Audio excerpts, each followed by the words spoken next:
one thing I love about Zionism is that there is no Zionism. There's many Zionisms. And as a journalist, one reason I became a journalist and not an activist is because I think we're stronger when there are many Zionisms.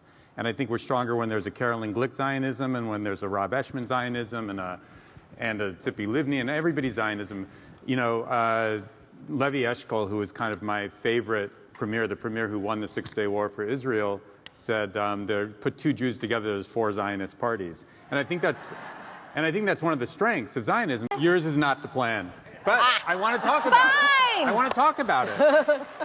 And here's the reason. You just said, you spend a third of your book talking about how much these people hate us, how much they're infected with hate, how much their educational system is infected with hate, yep. None of which I have any problem with. And I mean, most of which I agree with. You know, terrorists taught by Al-Qaeda, Then you say, hey, let's live together. Yeah. I don't get it. I don't want to live with those people. If I were well, you Israeli, live in Los Angeles, so right. no problem. If I were an Israeli, I would not want to live with those people. Believe me, I wouldn't want to live with them in LA. I live in the front. I want to live with those people. Okay.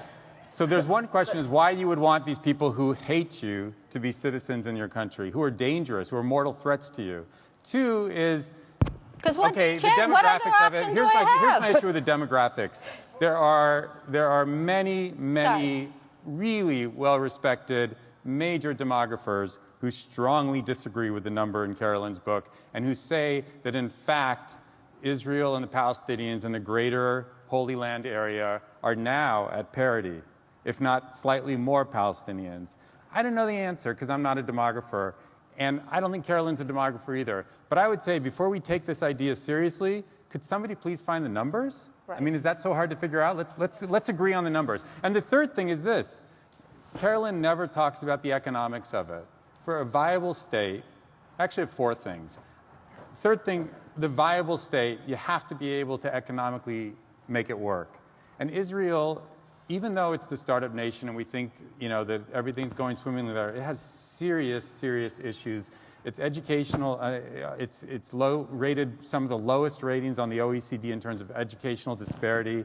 You have a majority of Haredi children who don't even take international exams because they don't have more than an 8th grade education. You have the lowest educational achievements in the OECD among Israeli Arabs. And now you want to add 1, 2, 3 million more. Who's going to pay for it? Right now, Israelis pay 89%.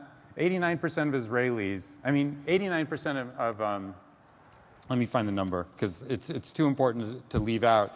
But you have this minority of Israelis paying the majority of Israeli taxes to support the state. So these are the kind of Israelis of the startup nation. When they have to hit up for higher taxes to pay for all these social services for this 1, 2, 3 million more uneducated, in need of health care, in need of jobs, where's that money going to come from? It's going to bankrupt the state. And my fourth thing is this. There is a one-state solution in the Middle East. They tried it, and it's called Syria.